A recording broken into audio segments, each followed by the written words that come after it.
Ce qu'il avait à dire, mais il le disait.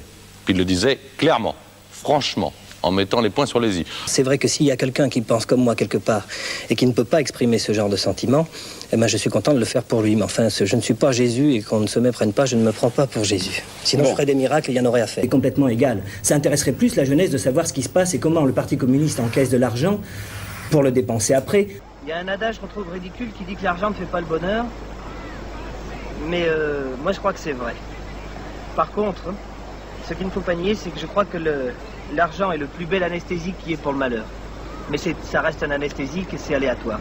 On lui dit qu'il va là-bas pour la paix, et ça, ce sont des mensonges. Il va là-bas pour les enfoirés des pouvoirs qui ont créé les guerres, où qu'elles soient, pour des idéologies et des religions, et que tout ça, c'est de la saloperie. Il est là-bas pour utiliser des armes, pour faire le commerce et l'industrie des armes. Ce que je peux vous dire, c'est que la jeunesse se désespère, elle est profondément désespérée parce qu'elle n'a plus d'appui, elle ne croit plus en la politique française, et moi je pense qu'elle a, en règle générale, en résumant un peu, bien raison. Ce que je peux vous dire, c'est que le désespoir est mobilisateur, et que lorsqu'il devient mobilisateur, il est dangereux.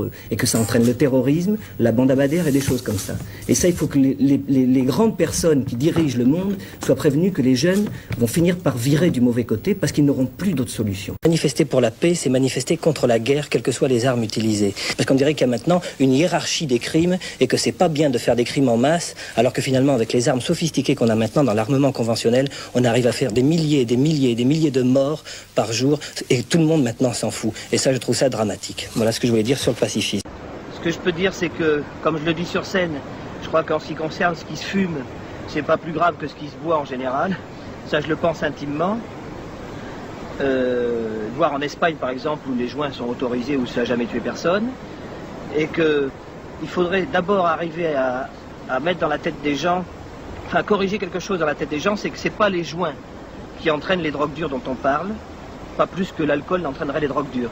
Ce qui entraîne les drogues dures, c'est le malaise, c'est les problèmes, pas forcément la faiblesse d'ailleurs, ni la force, mais simplement le malaise profond. Et dans ce cadre-là, on peut considérer que la drogue dure peut aussi être l'alcool utilisé de manière extrêmement abusive.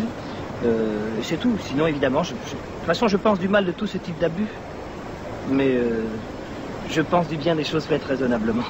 Qu'on a autre chose à foutre que de s'occuper des anciennes guerres, qu'on n'a plus le temps de manifester pour ça, et que les jours des commémorations qu'il y a pour les anciennes guerres, on ferait mieux ces jours-là de manifester pour les guerres qu'il y a actuellement. À 30 ans, d'avoir le droit à la parole, d'avoir la possibilité de s'exprimer où on veut, quand on veut.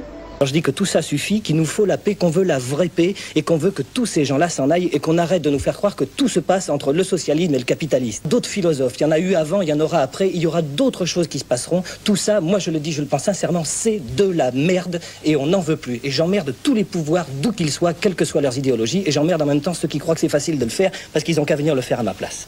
Voilà. Tous des tendances différentes et qui se tapent sur la gueule pour avoir les postes, alors qu'on pensait que tout le monde était prêt à s'entendre pour gouverner, je dis que ça, c'est anormal. Je ne veux pas de révolution. La révolution, on ne la fait pas en changeant de gouvernement. La révolution, on l'a fait comme en 1789, en faisant la révolution, pas en changeant. On fait une révolution ou on ne la fait pas. C'est pas mon problème. C'est la vie qui compte. La seule vie dont on est sûr, c'est celle qu'on est en train de vivre.